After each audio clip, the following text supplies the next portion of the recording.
date on the check. He got a pen, threw it across the counter, said, "Will you initial that?" She went up to the customer service department. She told them this story. And do you know what they said? "That must be Anthony."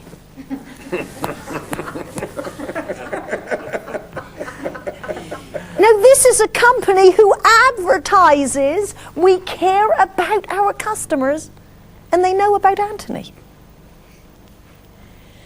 Another gentleman told me, I went in to buy a mattress. I said, "Why did you pick that store?" He said, "Reputation, advertising, word of mouth." Walked in the store, the man was sitting behind the counter with his hands in his pockets. Stood up, gentleman said, "I need a semi-firm mattress." Guy walked over, pointed with his foot. He said, "Well, that one's pretty good. Now, that one's a little bit cheaper." He did not take his hands out of his pockets. He might have changed feet, I don't know, but he kept pointing with his feet.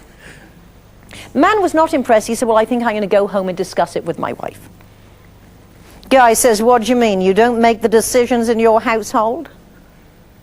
The man said, "Yes, we're buying from your competitor." What's the point? The point is, a good way to get our people to think entrepreneurially is to get them to share their own customer service horror stories and use them as a learning experience. One of my friends, Al Stanton, one of the youngest 78-year-old men I know because of his attitude, told me early in his career he worked in the traffic department of the Zellerbach paper company. And one of his duties was to organize the travel arrangements for Mr. Isidore Zellerbach, who was the founder of the company. Now, Mr. Zellerbach was a nice man, took a sincere interest in the young man who worked for him, and one day told him this story. When the company was new in the Northwest, one of their truck drivers was driving along a rather long, narrow road. He was stuck behind a man driving a big, impressive-looking car. And because the road was so twisty, it took him about 20 minutes before he could pass. He rolled down the window and called out, "You blank, blank, blank, you want to take up the whole road?" With the Zellerbach name all over the truck. Well, naturally, as fate would have it, the man driving the big, impressive-looking car just happened to be the owner of the company that was the largest purchaser of Zellerbach products in the whole state. He went back to his purchasing agent and said, "Cancel all orders we have with Zellerbach and never, ever do business with them again." Took 2 months before Mr. Zellerbach found this information. He called the man on the phone. He wouldn't accept his telephone call. He flew from San Francisco to the Northwest.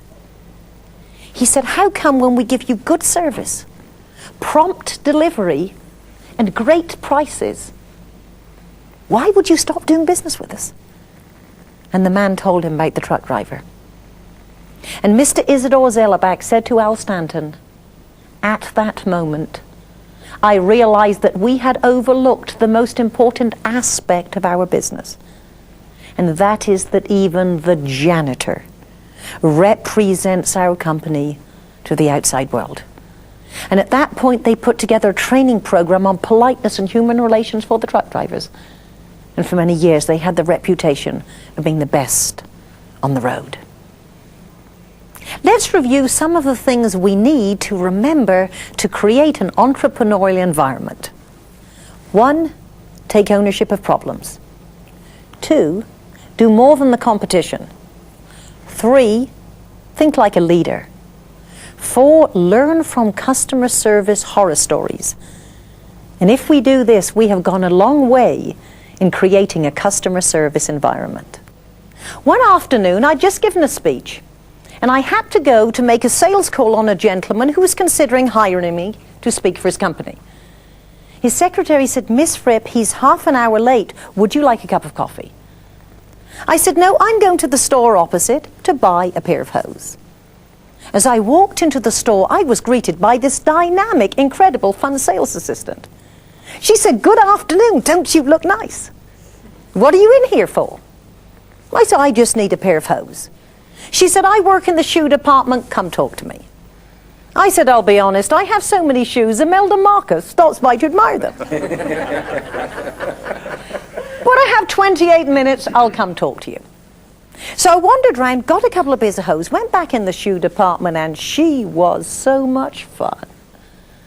And you know, when people are fun, when people are easy to do business with, sometimes you're willing to spend a little money you hadn't figured on. I thought, well, perhaps I could do with a turquoise pair of shoes. And I'm looking down, admiring my new shoes. She said, you know, you really do look nice. What do you do? I told her that I travel worldwide talking about good and bad customer service. She said, I could tell by the way you were dressed. You were somebody important. Thought, well, I have about 16 more minutes.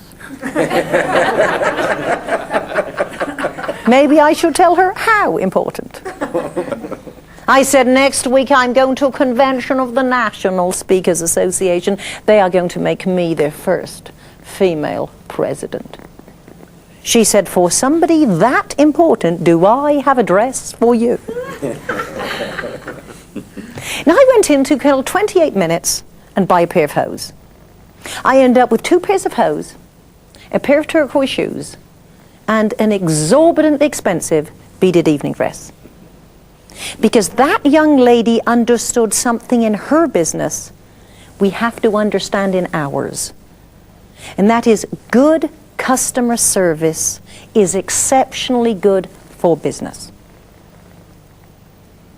Now, may I suggest to you that most customers today expect good service to be part of what they're paying for. Doesn't matter what the cost of the item, whether it's a product or a service, they think they are paying for that. What we have to do is look for ways to exceed their expectations. One of my friends, Gary, runs a small boutique bank. He said, on a Friday, we close at 5:30. At 5:20, an elderly woman called and said, I need to come in and cash a $200 check. When do you close? I'm 20 minutes away. Now, they close in 10 minutes. She's 20 minutes away. He asked me, and I ask you, what would good service be? Stay open. Stay open. That's exactly what I said. But he said, we don't give good service. We give exceptional service. We said, stay where you are. One of our employees on their way home will drive by, drop off the $200 and pick up an endorsed check. It turned out this woman was quite wealthy. She just had a small account with their bank, and most of her assets were with a large national bank. But when she found out they cared, she said, can you look after all my other financial needs?